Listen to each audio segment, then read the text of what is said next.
رجب وہ بابرکت مہینہ ہے کہ یہ جب آتا ہے تو اللہ اس میں اجر و ثواب بڑھا دیتا ہے. کم عبادت کرے ثواب بہت زیادہ، تھوڑی سی نماز پڑھے ثواب ہزاروں سال کا، ایک روزہ رکھے ثواب ہزاروں سال کا، ایک آیت قرآن کی تلاوت کرے ثواب ہزاروں آیتوں کا. عبادت میں ثواب بڑھ دیتا ہے. کیوں؟ تاکہ میرا بندہ اس مہینے کو میری عبادت میں گزارے. اس بات کو اس روایت سے سمجھے. اللہ کے نبی عیسیٰ علیہ السلام ایک دن سفر پر تشریف لے گئے. راستے میں ایک پہاڑ دیکھا ہے اور اس پر اللہ کی انوار و تجلیات کی بارش ہو رہی ہے. اس بارش کو آپ نے اپنی آنکھوں سے ملاحظہ فرمایا. نیک مجلس میں، نیک اجتماعات میں، دینی محافل میں اللہ کی رحمت کی بارش برستی ہے. جن کو اللہ نے دل کی آنکھیں دی ہیں وہ دیکھ لیتے ہیں، اور جو ان آنکھوں سے دیکھتا ہے اسے نظر نہیں آتا. تو اللہ کے نبی ویسے معصوم ہے، گناہوں سے پاک ہے. تو آپ نے دیکھا کہ اس پہاڑ پر اللہ کی چھما چھم بارش برس رہی ہے. آپ رک گئے، اللہ کی بارگاہ میں عرض کیا، اے اللہ اس پہاڑ کو بولنے کی طاقت دے، میں اس سے کچھ گفتگو کرنا چاہتا ہوں. یہ بھی نبی کا کمال ہے. ہاں ہم بولیں گے نا تو یہ بات نہیں کریں گے دیواریں ہمارے ساتھ، یہ پہاڑ ہم سے نہیں بولیں گے، مگر نبی کو اللہ یہ کمال دیتا ہے، یہ اختیار دیتا ہے، یہ شان دیتا ہے. نبی جب چاہے جو چاہے رب سے منوا سکتا ہے.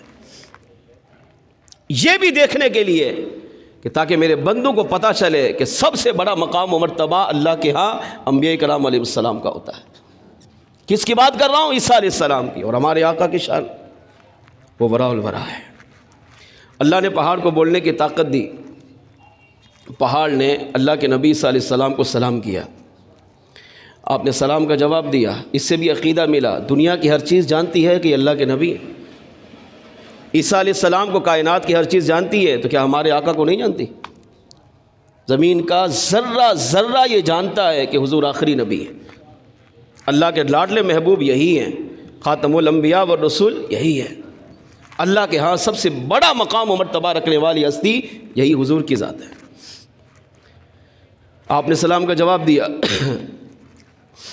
آپ نے فرمایا تم پر اللہ کی رحمت چھماچم برس رہی ہے، اس کی وجہ کیا ہے؟ پہاڑ نے عرض کیا، اللہ کے نبی اس کی وجہ یہ ہے کہ میرے اندر ایک نوجوان ہے جو رب کی عبادت میں مصروف ہے.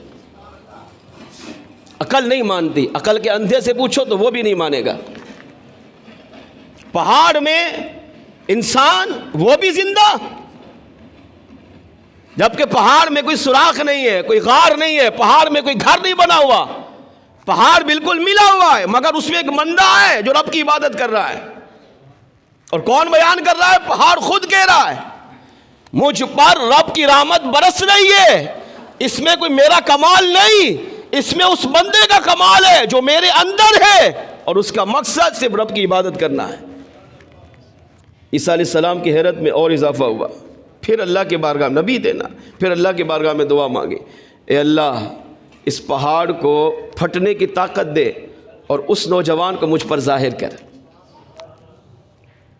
اللہ کریم نے آپ کی دعا قبول فرمائی. پہاڑ شک ہوا اور ایک حسین و جمیل نوجوان، بوڑھا نہیں، نوجوان، جس کی چہرے پر، جس کے بدن پر عبادت کا نور ہی نور تھا، مسکراتے ہوئے پہاڑ سے باہر آیا.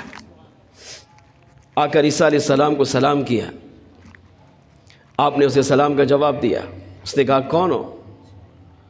کس نبی کے امتی ہو؟ کہا موسیٰ علیہ السلام نبی کا امتی ہو. موسیٰ علیہ السلام اور عیسیٰ علیہ السلام میں کتنا فاصلہ ہے؟ مفسرین نے لکھا کم و بیش 1400 سال کا. عیسیٰ علیہ السلام اور ہمارے آقا صلی اللہ علیہ وسلم کا جو زمانہ ہے 600 سال کا ہے. 2000 سال تقریباً بنتے ہیں. ہماری عمر 50 60 70، بلکہ جوانی میں ہی موت. اس کی عمر کم و بیش 1400 سال. کہا کس کے امتی؟ کہا موسیٰ علیہ السلام کا. عمر؟ کہا 1400 سال تقریباً ہوگی. 1400 سال ہو گئے مگر بوڑھا نہیں ہوا، ابھی بھی جوان ہے۔ یہ بھی رب کی رحمت نہیں تو پھر رحمت کسے کہتے ہیں؟ یہ بھی اگر رب کے جلوے نہیں ہیں، اس سے بھی اگر عقل کے اندھوں کو رب سمجھ میں نہیں آتا تو آپ بتائیں پھر ان کا علاج کیا ہوگا؟ 1400 سال گزر گئے، ابھی بھی جوان ہے۔ کہا یہاں کیا کر رہے ہو، یہاں کیسے آئے؟ کہا جب میں تھا موسیٰ علیہ السلام کے دور میں تو اپنے رب سے 2 دعائیں مانگتا تھا۔ 2 طرح کی روایت ہے، ایک روایت میں یہ کہ میں 2 دعائیں مانگتا تھا، جب بھی دعا کرتا تھا 2 دعائیں۔ پہلی، اے اللہ مجھے لمبی عمر عطا فرما، اتنی لمبی عمر دے کہ میں تیرے محبوب کا زمانہ پاؤں، تیرے محبوب کا دیدار کروں اور تیرے محبوب کا امتی بننے کا شرف حاصل ہو جائے۔ دوسری دعا، اے اللہ مجھے ایسی جگہ عبادت کی توفیق دے جہاں تیرے سوا مجھے کوئی بھی نہ جانے، دنیا کو پتہ ہی نہ ہو میں کہاں ہوں، بس تو مجھے دیکھ رہا ہے، اس وقت تو مجھے دیکھے، تجھے خبر ہے، کائنات میں کسی کو خبر نہ ہو۔ ایک روایت یہ۔ دوسری روایت یہ کہ اس نے کہا میں نے ساری جوانی اپنی ماں باپ کی خدمت میں گزاری، تو میری ماں کا جب انتقال ہونے لگا تو میری ماں نے مرنے سے پہلے مجھے دعا دی، بیٹا میں تجھ سے راضی ہوں، جا اللہ تجھے ایسی جگہ عبادت کی توفیق دے جہاں رب کے سوا کوئی بھی نہ جانتا ہو۔ پھر میں نے ساری زندگی باپ کی خدمت میں گزاری، اور جب باپ کا انتقال ہوا تو باپ نے بھی مرنے سے پہلے مجھے دعا دی، جا بیٹا اللہ تجھے لمبی عمر عطا فرمائے۔ دونوں روایتوں کا مفہوم یہ ہے۔ کہا پھر میں یہاں آیا، میرے سامنے یہ پہاڑ پھٹا، میں بھی حیرت زدہ ہوا کہ پہاڑ پڑ گیا ہے۔ پھر آتی ہوئی غیبی سے آواز آئی، میرے بندے اس میں داخل ہو۔ میں جب داخل ہوا تو پہاڑ مل گیا، اس وقت سے لے کر آج تک یہی عبادت کر رہا۔ رزق کہاں سے ملتا ہے؟ آج مال کے لیے انسان قتل کر رہا ہے، فساد کر رہا ہے، خون ریزی کر رہا ہے، زمین پر گھر کے گھر برباد کر رہا ہے، مگر اس بندے کو دیکھو اللہ رزق کہاں دے رہا ہے؟ پہاڑ کے بیچ میں، جہاں رب کے علاوہ کوئی بھی نہیں جانتا۔ پوچھا رزق؟ کہا روزانہ ایک شخص آتا ہے، اس کے ہاتھ میں دانے کے برابر کوئی چیز ہوتی ہے، بس وہ آ کر میرے منہ میں ڈال دیتا ہے، اس کو چوستا ہوں، کھا لیتا ہوں، میری پیاس بھی بجھ جاتی ہے، میری بھوک بھی مٹ جاتی ہے۔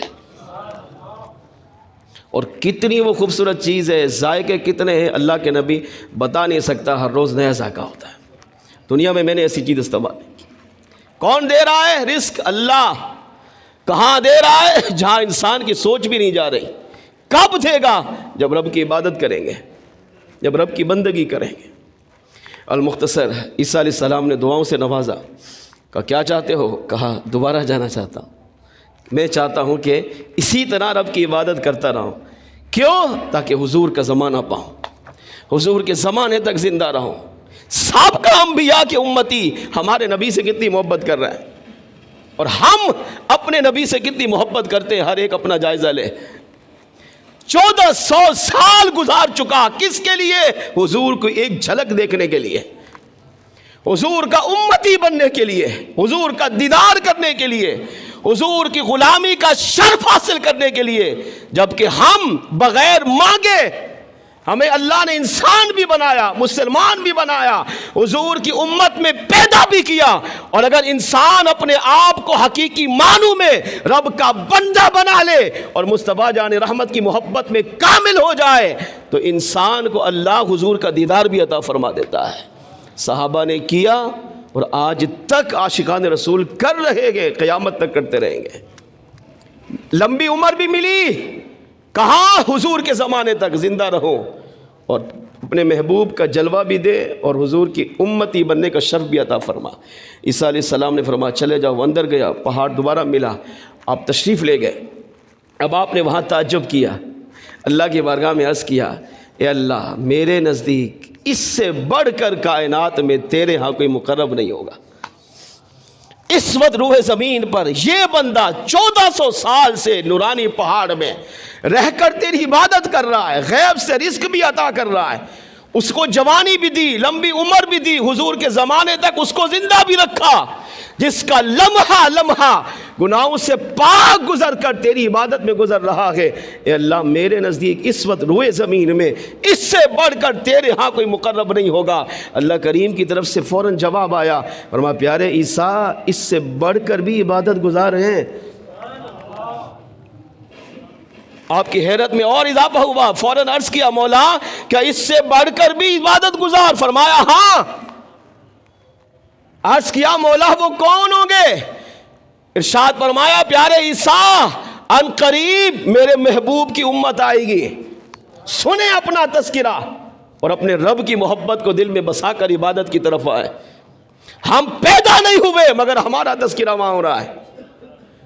ارشاد فرمایا پیارے عیسیٰ ان قریب میرے محبوب کی ایک امت آئے گی، اپنے محبوب کی امت کو ایک مہینہ عطا کروں گا، اس مہینے کا نام رجب ہوگا، اور میرے محبوب کا جو امتی اس رجب کے مہینے میں میری خاطر ایک روزہ رکھے گا، پیارے عیسیٰ اسے اس کی 1400 سالہ عبادت سے بڑھ کر ثواب عطا فرماؤں گا۔ یہ میرے ہاں بڑا مقام رکھتا ہے، مگر اس سے بڑا مقام و مرتبہ میرے ہاں اس محبوب کے امتی کا ہوگا جو رجب کے مہینے میں خالی ایک روزہ میری خاطر رکھ لے، اسے اس سے بڑھ کر اپنی بارگاہ میں مقام و مرتبہ عطا فرماؤں گا۔